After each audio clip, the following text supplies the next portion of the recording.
Quand je suis à la Madeleine, entouré de mes collègues, je me sens à l'aise. Vous voyez ce que je veux dire? Je peux être vraiment moi-même, avec mes défauts, avec mes points forts.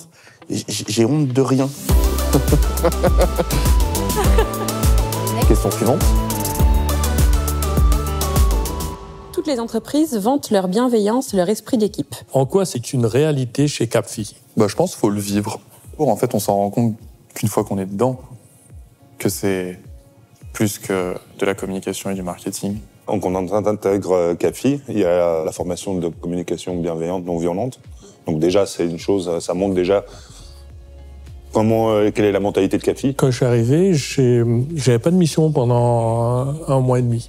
Tout le monde a tout fait pour que je me sente pas une charge, je me sente pas mal à l'aise. C'est là où on retrouve ce mot qu'on n'arrête pas de le dire, de le répéter, la famille Capfi, etc. C'est là où tu le retrouves quand tu es sur place et que tout le monde s'inquiète de ton bien-être. Est-ce que tu te sens bien? Quelque chose qui est flagrant, je trouve, c'est le fait que les directeurs des différentes entités sont physiquement présents sur le plateau avec nous. Les gens sur l'intercontrat, je trouve que c'est quelque chose qui est plutôt pareil. Dans certaines ESN, quand t'es en intercontrat, t'es quand même mal vu, t'as un peu une pression pour retourner sur d'autres contrats. D'ailleurs, pour les intercontrats, il y a le Lab Squad. Oui, tout à fait. Donc le Lab Squad, ça permet à tous les consultants, justement, qui sont pas en mission, donc en intercontrat, de se regrouper, d'expliquer leur mission, de parler d'un projet qui les intéresse, de se former, Donc ça fait partie aussi de cet esprit d'équipe-là qu'on essaye de mener chez tous les consultants. Moi, pour le coup, je suis un salarié boomerang.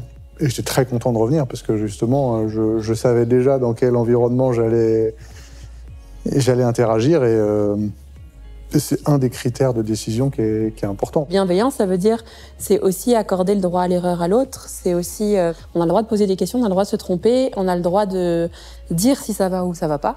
Et il y a des moments, on a le droit aussi de dire à son manager, là, je suis pas d'accord avec toi. Mais c'est aussi ça, la bienveillance et l'esprit d'équipe, c'est dans le sens où on a le droit de communiquer les uns avec les autres de la meilleure manière possible, sans dire à l'autre, tu as tort. C'est genre, voilà, je me suis mal sentie finalement face à ton action et comment est-ce qu'on peut corriger les choses ensemble. La bonne humeur et la convivialité font partie de notre ambiance de travail. Prouve-le, puis raconte une blague. Drôle la blague. On est mal parti, là. Justement, la bonne humeur chez Capfi, c'est pas juste on se raconte des blagues.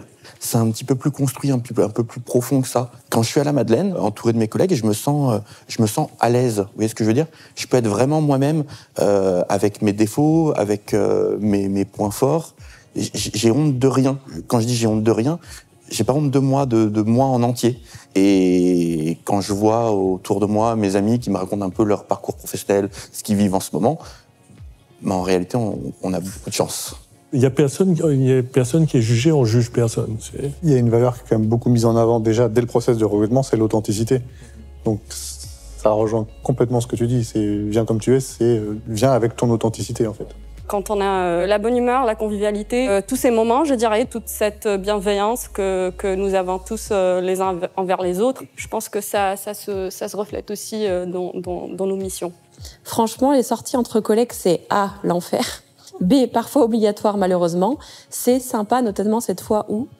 Là, tu tournes vers moi pour les sorties. Non, pas du tout. Petit C, sympa, notamment cette fois où on a joué avec les pistolets à eau. C'était quand la fois où vous avez joué avec les pistolets à eau, du coup? C'était l'année dernière. Où on avait fait un truc sur la terrasse de la Ferrière, on avait caché des pistolets à eau dans les haies, tu sais. Et au fur et à mesure, les gens ont commencé à trouver, à se tirer dessus, puis à la fin, c'était la guerre. Enfin bref, c'était cool. Oui, effectivement, c'est sympa. C'est ces événements-là qui permettent de faire fondre un peu les barrières qui puissent exister. Ça permet de se retrouver, ça permet de revoir ses managers, revoir ses collègues. On s'attache aux personnes et ces moments hors du travail, ils construisent vraiment quelque chose, si bien que les gens arrivent et partent de Capfi et on continue à les voir en soirée parce qu'on y est attaché.